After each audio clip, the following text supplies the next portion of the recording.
Welcome, thanks for being here. Today we have a quickfire discussion on sustainable reporting. Thank you again to Jacob Hicks, Account Director for Touchstone across Australia and New Zealand, for being here. Today's business challenge is: how can I optimize my sustainable reporting so that I can see business progress against our environmental, social and governance goals, or ESG? Jacob, first of all, how are you? G'day, Paul. Thanks for having me. It's good to have you here. Now, tell me, sustainable reporting has become increasingly important for businesses in aiming to achieve their environmental, societal governance goals, or ESG. Can you give our listeners some tips on how they can optimize their sustainable reporting to track their progress effectively? Yeah, sure. I think optimizing sustainable reporting really does start with setting clear and measurable ESG goals, essentially. So businesses should really work at identifying what those KPIs are and making sure that they align with their sustainability objectives, excuse me. These KPIs should include metrics such as greenhouse gas, energy consumption, waste reduction, employee diversity, community engagement, etc. So, by really defining what those specific targets are, you can better assess your progress over time. So, once an organization's established their KPIs, what's the next step then for them to optimize sustainable reporting? You'll hear me talk about this often, Paul. It's the next step often is analysis. It really is critical to gather accurate and reliable data.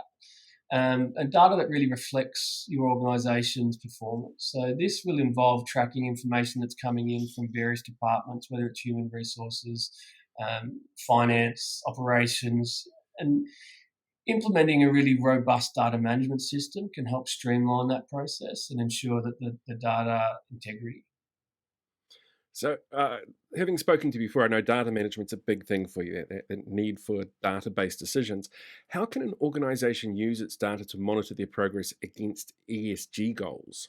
Yeah, once again, it's a fantastic question, and businesses really should aim at establishing a reporting framework, and the framework really outlines the frequency and format of their sustainable reporting. So, this framework should ensure consistent and timely reporting, allow for easy comparison of the data over different time periods. And then by analysing the trends and identifying patterns, organisations can identify areas of improvement, and then take corrective actions that align back to their ESG goals and KPIs that we spoke about earlier. So, I think we've all come across companies or individuals who run companies who understand that they need to collect data but don't understand about how to use the insights or how to analyze insights. How can businesses communicate their progress effectively to stakeholders when they're in that sort of situation?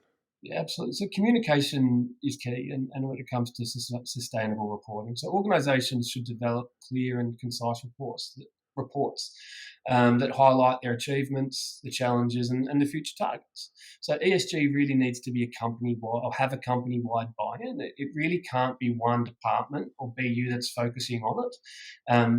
It might be visualizations like graphs, charts, infographics, but anything that can really help convey the complex information in a manner that's going to make sense to the whole organization.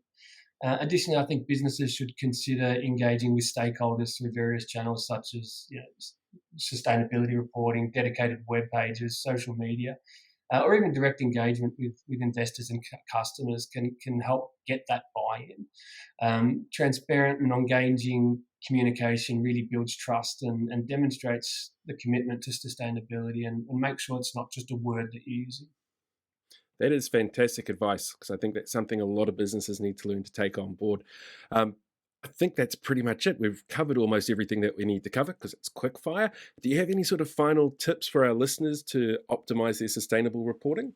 Yeah, I think that I'd leave you on continuous improvement is critical here. So, regularly reassessing your reporting processes, adapting it to evolve with the sustainability trends.